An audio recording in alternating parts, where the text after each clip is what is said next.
Good morning, everyone. Welcome to day 3 of the Virtual Makeup Week. I'm Kanishka, the editor of Professional Beauty, and we will be kickstarting today's proceedings with an exclusive interaction with the legendary makeup artist Cory Walia. Cory Walia has worked with top of the line brands, A-listers from Bollywood, and top notch models. In fact, he has revolutionized the way makeup is perceived in India. Today, he is going to discuss with us how to build an ideal toolkit for makeup artistry and how to take care of it, which is going to be a very important part of your work because of the whole COVID-19 situation. So, if you are serious about your career in makeup artistry, you cannot afford to miss this session with Cory Walia. I will be looping him in shortly, so please stay tuned with us and we will have us in a moment.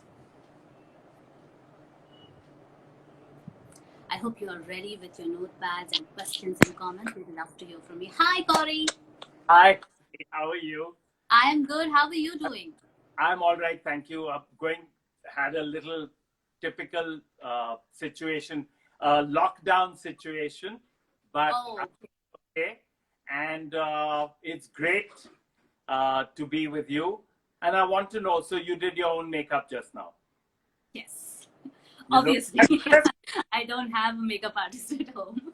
but you are a makeup artist at home, and that's whom we are addressing today. We are talking to makeup artists at home because that's Absolutely. all of us are. Absolutely. I'm sure everyone is making use of the lockdown time to try some makeup on themselves, and that's why they're enjoying our session so much. Well, it's an honor and a privilege to be here, and I'm happy to be able to address this particular topic of putting together the best kit uh, that a person should have, and how this situation in the world, not just here in Bombay or in India, not just here in Mumbai with all of us, or on the MUW live, what we're Yeah, doing, but actually in the world, everything is changing on a day-to-day basis, and I'm very proud to say at this moment that for the last 20, maybe 21 or 22 years, around 1999, I started, or 98, for some reason, I started keeping surgical masks, like medical masks, in my yeah. kit. Okay. Not gloves, not gloves, medical masks in my kit, because once I was doing makeup and I had to get a bride ready, and I had a very, very bad cold. Okay. And I said, um, I can't afford to transmit this cold to my bride. Yeah. So I had the mask with me because of a previous encounter with someone who was carrying a mask, another makeup artist, an international makeup artist who was carrying a mask. And I said, why is that? And said, because in case of cold, and forget whether you have a cold or not. Yeah. If the bride has a cold, sometimes brides are getting married and they have a terrible flu or a cold. You wear the mask so that you can do your next day's work as well without falling ill. So Right. all the second thing was the invention of and introduction of sanitizer. Right. So, there's a brand from America called Purell. Yeah. So I became a Purell fan. The Okay. saw sanitizer, and I said, "Oh my God, this is the thing I've been waiting for years." Because otherwise, I have a little dubby in which I carry a little soap, and there are Okay. certain places and certain conditions where I've been in a makeup van where there was no soap in the bathroom, but I had my own soap for washing hands, washing a Yeah. brush, all these things. It's been in my forefront for years. It's been with me forever. The Right. thought process. So, today, Cory, actually, I wanted to know from you, now that you mentioned how you already have these things in your kit. But before we get into the technicalities of the present situation, I want to know from you, how was it back then? How did you put your toolkit together? When you okay, I'll tell you, started, there was hardly a makeup industry in India. there wasn't. And the thing is that because in the 80s, so I started my career in 1989. It's going Right. to be 31 years, my professional career. Yeah. For that, it was my hobby. Right. So when I did a course in London, a holiday course, because I was on holiday in London, I did a course, a short course, 3-week course. And the kind of then available stuff, makeup and makeup kit stuff, was a lot of it came from theater and television Okay. rather than theater, television, and of course ads, shooting for uh, advertisements and commercials and whatever. So Yes. I got the basic idea of a kit. Now because it was a hobby, I had already been collecting beautiful eyeshadows. I'd grown up around makeup because of my mom and my sisters using makeup so much. All my friends, I was friends with models. I was, I was kind of like, how would you say, part of the makeup world, no matter that I was working in a completely different field of selling alcohol. Oh my God. Okay. But I was only fascinated by makeup. Okay. So any chance traveling abroad, even here, see something, pick it up and make it I had a vanity, literally a proper old VIP vanity case. And I used to put everything in that, okay, and collect and see a makeup brush, see someone, go to someone's home and see them with some new thing they bought in London or New York or Paris or wherever, and get fascinated. Then a friend came from Japan and said, since you love makeup, I saw these eyeshadows, I brought them for you. And they were in lovely colors. There was a purple and there was a beautiful green. And do remember, this is the early 80s. Yeah. So I already was collecting a kit before I did my course. When I went to do my course, they said, okay, I hope you've got a budget because you have to buy and have these things. And then the institute itself provided us with a lot of stuff. So Okay. I learned about sponges, which kind of sponges work. Now, this is that technology today where we are. Yeah. So everything is complete. It's like we've entered the future, like everything has changed. In the last few years, the whole scenario has changed. But Yeah. when I started putting together a kit, there were a few shops in Bombay that supplied you with the essentials to be able to do professional makeup. So most of the makeup available was made abroad, and the skin tones for Indian skin tones, which have the yellow undertone and the browns and the reds and the The yellows, warm tone. Yeah.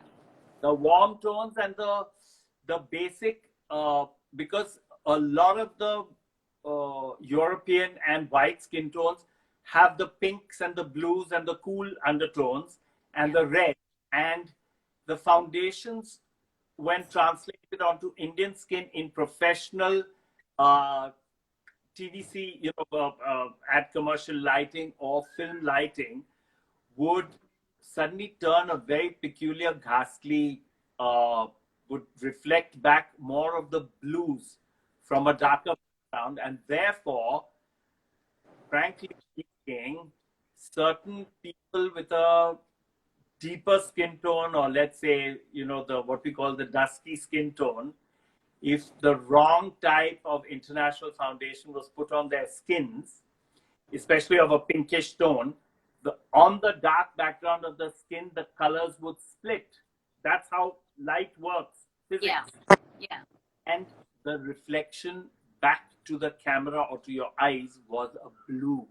So very often no offense to anyone, but people would suddenly look like, you know, calendars, you have one looking purple. Yeah. Certain people would look purple. So to get hold of the correct yellow toned foundations, the warmer toned foundations, one looked to the West and one looked especially to certain brands of professional makeup that were available in just 2 or 3 shops in Bombay, Yeah. and um, one would people coming in from uh, would beg people coming in that, hey, I need Rimmel, you know, black eye pencil. I need so and so mascara. I need the new L'Oreal mascara. I need so and so Clinique. So and so. I need Estee Lauder because I grew up. My sisters were big Estee Lauder people, and I found that a lot of the Estee Lauder makeup was fabulous. At that time, Estee Lauder was a single brand. Today, it's the umbrella brand for, we know the Estee Lauder story. Right. Huge. So one collected, but one still didn't. I was learning the trade uh, and how the industry works here. You may have done a course in London, but you're working here. The temperatures are different. It's boiling hot. It's everyone is perspiring. How do you control the perspiration? What is a malmal? You learn what is a malmal to absorb the perspiration without destroying the makeup. Why do people ask for ice cubes when working? There's a makeup product called Pancake that old school people are familiar with, that that works fabulously, and Madhuri Dixit and everybody in their films, right from the 50s and earlier also. Pancake was actually the thing, and it was made by Max Factor in Hollywood, and it was made for the movie industry, for moving pictures and all those things. So we started with that, and today you have thousands and thousands of varieties. I mean, just the term HD, Yeah. so what has changed is cameras have changed, lenses have changed, lighting has changed, light temperatures have changed, camera lenses are completely different. Digital cameras work differently to the analog cameras. The kind of digital lights we have, LED lights, and I saw the arrival of something called Kino lights that made everything look far more international. So there's been in my 30 years here, I've seen a huge revolution just in this city and this country. Yeah. Of technology, of where makeup is to be utilized. Wedding photography has totally changed. The idea of wedding makeup has changed. Social media and platforms have completely, every single person is a photographer today. I Children know that social media has completely changed the ball game for I makeup. have to tell you, I have to tell you that right now, to join you, my domestic Bahadur guided me steps. He said, that's how I came onto your life. That's how backward I am, and that's how advanced the boy who cleans my houses. So I've seen this. I've seen this entire revolution. I'm seeing this journey. And so I see the journey of a kit. Yes. You are only as good as your kit and your team, right? Now this journey is going to take a drastic turn because of the whole COVID-19 situation. So cut to the present. What do you think is going to make your toolkit um, ideal, firstly, for the current scenario, and also COVID-19 proof? Well, for a very long time, because I'm also partly a hair person, involved with hairdressing and hair cutting. Yeah. One other thing, like hand sanitizer, made me so excited because it saved the step of finding a clean wash basin, soap, washing, drying, and then getting back to work. No matter what. So sanitizer made me really happy. The other thing that I noticed first in the Nalini and Yasmin Salon, because I'm friendly with them and I used to go and visit just like that, and in other hairdressing salons in India, from whilst I lived abroad, I already had seen it, but then they were being sold in India, is the ultraviolet sterilizer. The brand was Sterix, Sterix in those days.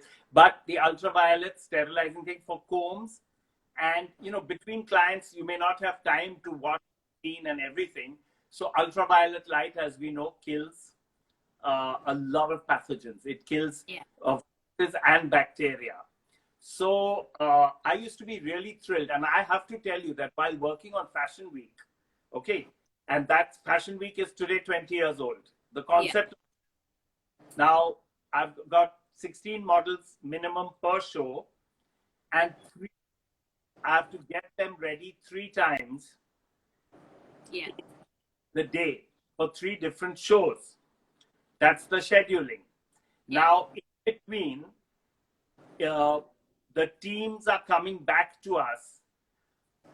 We are there in the bathroom washing our sponges and cleaning brushes and all. Then carrying a Sterix to sterilize everything was one of the options. You understand? Yeah. So even 20 years ago, 18 years ago, one was thinking like this because of hygiene. And at that time, it wasn't so the fear of viruses as you're working on an actress or a model or a bride, and because of some slip or shortcoming in hygiene, you give somebody an infection or an acne or a breakout, your reputation is mud in 1 minute. Oh, that person did my face and after that I broke out. Never call that person. Don't use that person. Horrible. Look at my face. Look what happened to me. So I've been so conscious of that. So, and I've taught so many people makeup. I've done so many courses. I have so many students. You won't believe that half the time my course talks about hygiene. Okay. Before COVID, long before COVID, you ask any student of mine, you ask anyone who's gone, hygiene, cleanliness, hygiene, cleanliness. Oh, don't eat pickle with your hands. Don't eat your lunch with your hands when you're at a shoot, when you're at a fashion week, when you're working on a bride. Do not eat pickle. Do not eat strong smelling Indian food with your hands. Don't eat raw onions and raw garlic before working. If you have, wear a mask. I'm one of those people. So today's kit has to have masks. There's no question. My kit has been having masks now, I said, for 18, 20 years, maybe more than 20 years. Yeah. Sanitizers, like in every different fragrance, as people call it, flavors, but not flavors, because I don't recommend, unlike someone we know, I don't recommend drinking sanitizer. But, there are so many things. And I think that today, if the industry comes up with a really neat, portable, we carry our own lights today, right? Yeah. In fact, I'm sitting in front of you with my portable ring light. Yeah. I'm sitting with my phone installed in my portable ring light, and I'm talking to you, and that's how we're doing this. If one has come to the stage where we never used to carry lights with us before, till we were able, then we used to carry bulbs on wires and tape to stick it and have our own light, because many hotels or places where we are working didn't have lights. The same way as we carry our own lights today to be self-sufficient and intelligently operate smoothly and seamlessly, I think that it's going to be very important to have, as part of your kit, apart from all your technicals of your brushes and your makeup and your prepping kit and your moisturizers and everything, they're fabulous. They're very important. They're absolutely necessary. But in terms of from today for a long time in the future, the whole scenario is going to change, I think, permanently, where we're probably going to have the little Sterix or ultraviolet sterilization portable one, and that will be part of what you carry. Yeah. You carry it, you plug it in, because you can't expect your client or every place to have it. You plug it in and you make sure that you're using it, but you're sanitizing. If you have just the one person, then you make sure that you, of course, are going to clean everything. And the thing is, but to reassure your client, to reassure the person on whom you're going to start working, you're going to make a demonstration. You'll wear a mask. You will make sure that in front of them, you've sterilized your hands properly. You've washed and sterilized your hands.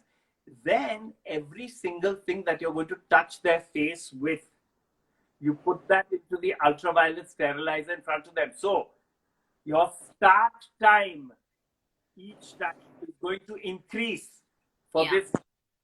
So besides the kit, you have to think like that. So just like at the airport, because of when they start air travel, we are going to have to reach 4 hours earlier or 5 hours earlier to be able to go through all the sanitization and health and safety precautions. The same way, when we are going for an assignment and we put aside the 2.5 hours for a bride, we're going to tell the bride, okay, 5 hours before, 4.5 hours before. And you reach early and you sterilize and reassure your client, whom you're charging quite a bit of money, that you are taking every precaution to ensure that you're not transmitting, forget just COVID, anything to them. Okay. Yeah. Person I started years and years ago because I used it on myself to avoid pimples and a breakout in my prepping kit. Okay. Even before there was an HD primer introduced into the market, I carried a tube of soframycin skin cream. It's you've heard of soframycin? Almost. Yes, It's a skin cream. It starts off as an antiseptic cream for little cuts and all. However, the company defined it also as a skin cream. So there was a soframycin ointment, which you can't put on the face, but there was a soframycin skin cream. And I started carrying that and just using it as a barrier, as a first layer for people with sensitive skins to prevent any kind of bacterial or whatever transmission of any potential pimple causing, acne causing, problem causing bacteria. So all these have been in my head for years. It's been part. You can ask anyone, Cory and soframycin. Okay, all these things and hygiene. It's been like I have an OCD about it. Okay, and today the whole world should have an OCD about it. Do you think it's a good idea for makeup artists to use gloves? If the gloves are, a lot of people, including myself, have a latex allergy. So when I used to go to the dentist and the dentist wore latex gloves and started working and they do this and they do this and they're holding and they're touching, I had to request my dentist. I said, is there any other time? And then they got the nitrile gloves, the silicone nitrile gloves. And because a lot of people, not just me, I found out, have a severe latex allergy and they get kind of a burning, swelling, horrible reaction. And then the lubricant in the latex glove. So getting the correct kind of gloves. Now, the thing is that people who are used to working with their fingers, right, may find it very peculiar to work because whatever it is, the glove reduces the sensitivity of what you're doing. However, because training today is mostly non-contact, non-actual manual contact in almost 90% of your makeup procedure, it's very nice to be able to massage moisturizers and primers and stuff with your fingers into the face in front of you or into your own face even. You can do it yourself, but it might not be prudent to do it anymore. So using gloves, using applicators, using brushes, using different types of brushes. So I use a lot of buffing brushes. And I have like 8 or 10 different buffing brushes at any given time. And they're segregated in terms of this is for primer, this is for soframycin, this is for this. And therefore, the contact with fingers, I began very much as a manual, and that was my specialty of getting the foundation to look really natural, because I really massaged it into the skin and made it look like skin, which is the whole purpose of foundation. You know, Yeah. foundation, nobody should ever come up to you and say, wow, what fabulous foundation. They should come up to you and say, what is the secret of this amazing skin? Absolutely. So today, it's not fingers. I don't think it's prudent. And I think that getting used to working with gloves and only using tools and your sponges and your, all types of, there's nothing that you don't get today. You have brushes in shapes which I don't understand. I'm constantly asking, I look at some young makeup artist kit and I say, what is this brush? And it's a funny shape. They say, oh, it's for this. And I'm getting educated, right? And I'm understanding. So there's no shortage. There's no shortage of tutorials online to show you how to use each product. Right. The manufacturers themselves tell you how to use the product, how to use the... Do you think there will be a trend of disposable brushes because of this whole situation? Let's hope someone can come up with disposable brushes that we can afford, because certain brushes we buy which are $200 and $300. Yeah. Certain Japanese brands, and I don't want to go into the branding at the moment, but there are certain very expensive brushes, and certain endangered species of animals are killed to make brushes also, which I don't agree with at all. So synthetic brushes, and hopefully we come up. You see, this is the time for invention. And let me tell you, after the way the economies of the world are suffering and businesses are suffering, I think that makeup accessory manufacturers ought to be thinking about the future 6 months from now, 4 months from now, and coming up with disposable brushes and stuff that is one-time use, is simultaneously eco-friendly, Yeah. and is, they've really got to invent. They've got to innovate to another level. So do we. We ourselves, the input from professional makeup artists and amateur makeup artists and just intelligent, brainy young people and some old people, has to come in to be able to take this industry forward, still standing up. We can't allow the industry to fall to pieces because we are lacking in the ability to deal with things, And in the meantime, I think one of the greatest things is the ultraviolet sterilization kit is non inimical to the skin kind of brush and applicator sanitizer into that. We use dry cleaning fluid at the moment to clean brushes. The brush cleaning fluid is basically carbon tetrahydrochloride, CCl4, which is what the laundries use to dry clean delicate fabrics and stuff. It's highly volatile, but it cleans. It takes makeup and buildup away from brushes. However, something that kills pathogens. So I think the ultraviolet sterilizer is very important. And if you can convince, if the product actually works at a scientific level, that you use your brushes, you do the normal washing once you're done, but how effective is keeping them in the ultraviolet sterilizer so that there's zero risk of transmitting. By chance, your client is asymptomatic. Yeah. Nobody knows. If you transmit something, you're finished. You're professionally finished. Yeah. You may get it. You're finished. To get it, to give it, to not pass it, we have to today come at this situation from such a seriously viratis. We have to become medical personnel.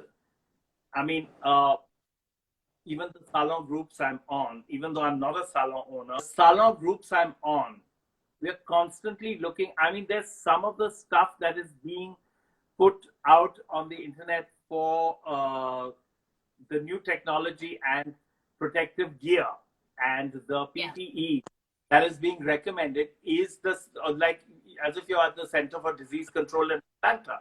It's you're in a spacesuit, your face shields and everything. Now, I can wear a face shield and still work on my client. I can't put my face shield on my client, right? Certainly not. But do you think a PPE kit makes sense for a makeup artist, or a disposable apron at least? I think a whole bunch of correct masks, gloves, face shields, and sterilization liquid and products are going to be the first line for us to be able to get back to our work. Right. Trust, confidence. Suppose my bride asks me, she says, okay, produce a COVID-free certificate, please, that you've had the test and you're COVID-free and it's valid in the last few days. So everything has to move together to make things feasible, because our work it's almost exactly like how a dentist or a surgeon or an ENT specialist is working. We are that close. We work on this, and this is where it's entering from. It's entering from your nose, mouth, and eyes. And we are working on nose and eyes. So as many things as are disposable, one-time use, you undo the sterile packaging, you use it, and you throw it away. We've got to relearn. We've got to relearn. We've got to reinvent. We've got to find quick solutions to make ourselves commercially viable in the next few months. Otherwise, we're all going to be broke. So my brain works at this level that, how do I use today sterile disposable cotton buds and sterile disposable little makeup applicators, eyeshadow applicators, use them once on the client and throw them away. Never use them again. But there are certain expensive brushes and stuff that, it might not be viable to do that. I mean, unless you're charging a bomb and then you're worth a bomb and you can really afford those products. To pass on the cost to the client. When it comes to your makeup products, like your foundation or concealer or your eyeshadow palettes, what is the smart way of using artist palette to take minimum amount of product and then using it on the client? Because not everyone will be able to afford an applicator. Absolutely. So I think that creating, you see, there are many things which you can use. 70% of products can be taken in little quantities, used on the client, and that's it. You're not going back again or dipping or touching many things. You take it onto that particular brush, or you take it onto your series of applicators and brushes, use it, and then make sure those applicators are absolutely clean and sterile. Yeah. There are certain products now, you have an eyeshadow. So how do you use an eyeshadow without direct contact with the applicator and coming back to take the eyeshadow for enhancing or adding or whatever without contaminating your eyeshadow itself? Right. So even that today, I was just thinking, So we need certain of handheld a palette where you take a small quantity, you blend it there onto the surface of the palette. Now, these things already exist. You know, there are people who manufacture them. Yeah. They're made of surgical grade steel, or they're made of, or you have disposable palettes which are cheap to use one time. You've done all the stuff on that, you've applied, you've thrown away your disposable applicator, the cheap ones. You've done your work nicely, and you're not recontaminating or not contaminating or reusing or retouching anything in an unsafe manner in your kits. So there are things like, then you have a clean brush and you take your lip color onto that instead of direct application with a lipstick or your liquid lip applicator. You have a separate brush. You invent, if you can use a damn cotton bud, use a cotton bud onto which you take the product and do it without contaminating your product, because your product is, it needs to be preserved, it needs to be used again on someone else. So you work backwards as to how you can eliminate the possibility of contaminating your kit. Now, Absolutely.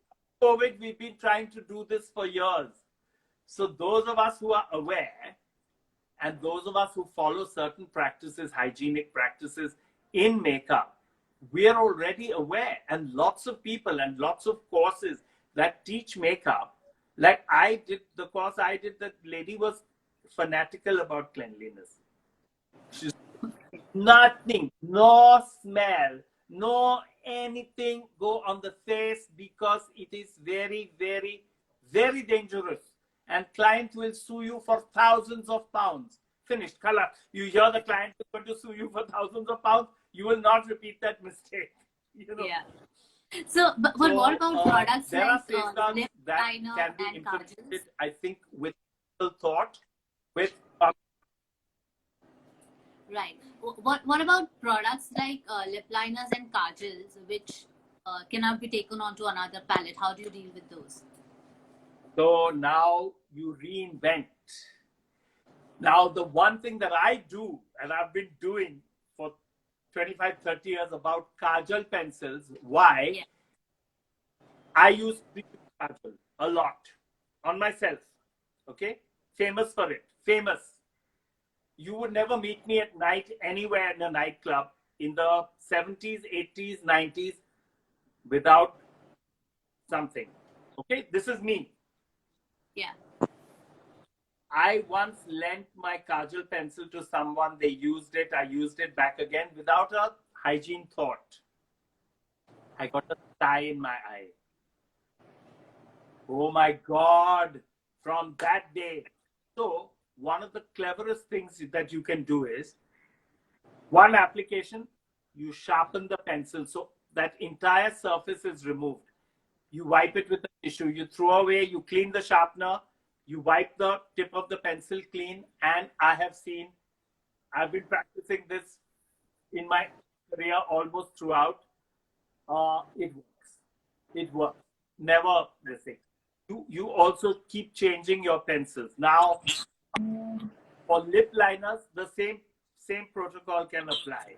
However, if you have the ultraviolet sterilizer, you just keep the pencils open in the blue light, and those 20 minutes that it takes to kill the pathogens, you do that, and you say a small prayer also that it's working, and you move on from there. You know, you have to use logic, common sense, intelligence, and innovate all the time. And I think that if makeup brands consult constantly at this time, and manufacturers of makeup accessories and makeup brands consult with packaging people, with professional makeup artists, taking the whole scenario into context, then we can come up with extremely clever ways of coming up with single-use packaging for eyeshadows and everything. Yeah. And remember something, one of the countries hardest hit by COVID is also the country who leads the world today in the manufacture, distribution, and technology, as well as innovation and invention of makeup, and that is Italy. Yeah. You know, Cosmoprof is an Italian trade fair in Bologna, and everyone meets, the whole world meets there. Why am I seeing rainbows? Is someone Someone has posted rainbows and butterflies for you. So I think that it's so much to do. Just like every lab in the world is working to find a vaccine, the same way. And remember, ours is a multi-billion-dollar a year industry. It's not some small thing, right? And we consult with everyone. I've been a brand consultant with brands, and when they actually do consult us, they get a lot of information out of the person working in the field. The same way as doctors and nurses and technicians working in the field will give the invention teams and the medical companies feedback on how to deal with this virus. The same way people who work in the field ought to be consulted by manufacturers, so that everyone doesn't come to a dead halt and say, oh my God, now what do we do? Whereas the thought process should be going on right now, and we should be consulting. I think that it is going to be where a lot of companies, especially Japanese, Korean, Italian, German companies, and hopefully French and American and everyone else that manufactures makeup and makeup accessories, will come up with economically viable one-time use products and packaging, which is simultaneously eco-friendly, because just because we want to recover the economy, we can't sacrifice the planet. We're already paying the price. We're already, so it's all got to be in synergy, and people have to be thinking at so many levels to make this work. And so for me, I think I'd love to be a consultant to give whatever's going on in my head all the time. I'd love to be able to give it to manufacturers. I'd love to be able to transmit it, like I'm doing right now, into mind, into everyone's... Sorry, is there any texture that should be preferred in the current times? Like, is cream texture better than powders, or vice versa? Frankly speaking, each type of texture has its own unique space and USP. That's a difficult question for me to answer, because if you're asking me that will a certain texture be less likely to harbor and transmit a pathogen, and will another type of texture be more intelligent to use, I would say it's the actual taking and application and hygiene protocol employed in actually making sure that it's not contaminating at all times. I think there's a need, online video tutorial need, to retrain people in hygiene, cleanliness, and maintaining the strictest and intelligent protocols to ensure that they're not going to contaminate either their makeup and thereby the next client, thereby the next thing to work on. And so these things have to be thought of very carefully. I think our greatest weapon against this illness is common sense. Very true. Cory, a lot of makeup artists, almost 90% of them are freelancers. They don't operate out of controlled conditions of the salon. They are often on foreign territory in the client's house or at the wedding location. So, under such circumstances, what is the best way to ensure that not just you, but your toolkit and your products are safe? I think at the moment, the kind of sanitizing and cleansing that we are using when Amazon delivers a parcel to us, when one person from the house is going out and re-entering, all that cleaning, gloves, mask. I mean, to go for bhaji, my guy wears 2 masks. He wears a cap. Uh, and I have a terrace. I'm really lucky. Go in the morning and keep whatever's able to be kept out in the bright sunlight, including notes, ironing notes. Now, we can't iron everything, you know. Yeah. But there are many things that you can do. And I think, you know, a lot of the PPE stuff, like protective, those what nurses and people working in operating theaters, they wear those socks over their feet. I worked in a kitchen. I worked in a large canteen kitchen in America where I used to, you know, if you had a beard, you wore a beard guard. You wore a shower cap kind of, but it was, and you may look like a medical going in to get a bride ready for her wedding, but hell, it's for her safety, it's for your safety, it's for everyone's safety, it's for the safety, and therefore the cleaning protocol of your kit from the outside, the inside, you know, and I mean, you have to be sure that your client, if the client can ask you tomorrow that you have a COVID clear certificate, I'm going to pay you, you say yes, and do you have a COVID clear certificate that you're going to give me? And Yeah. I may even want to ask, are you giving your husband one? No, I'm just joking. So, I mean, our whole thinking is undergoing a complete revolution. We are living a completely different time. These last 2.5 months, everything has changed. I have come back from a wedding in Turkey on the 14th of March. Okay? So I took 2 flights to get there. I took 2 flights to come back. I came through one of the world's busiest international airports, Istanbul. Whilst going and coming, believe me, I was gloved, I was sanitizing, I was spraying.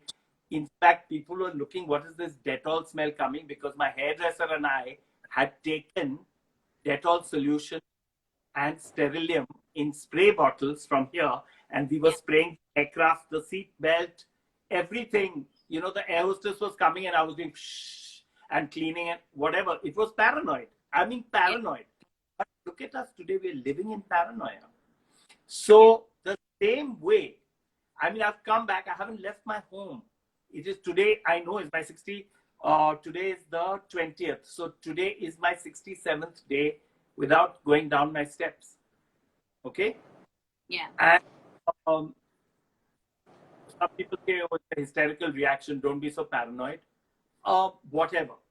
I think it's important to be extremely alert, and therefore, all the protocols for freelancers to employ whilst they are attending to a client will have to be literally at a hospital grade level until everyone's vaccinated. Yeah. Because you never know. I mean, the biggest word today is asymptomatic. Yes. You don't know.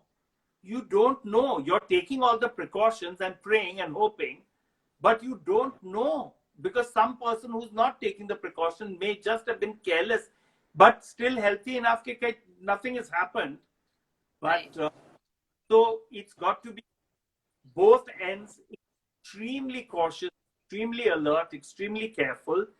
And, you know, hopefully we'll get back on our feet with intelligent thinking and common sense.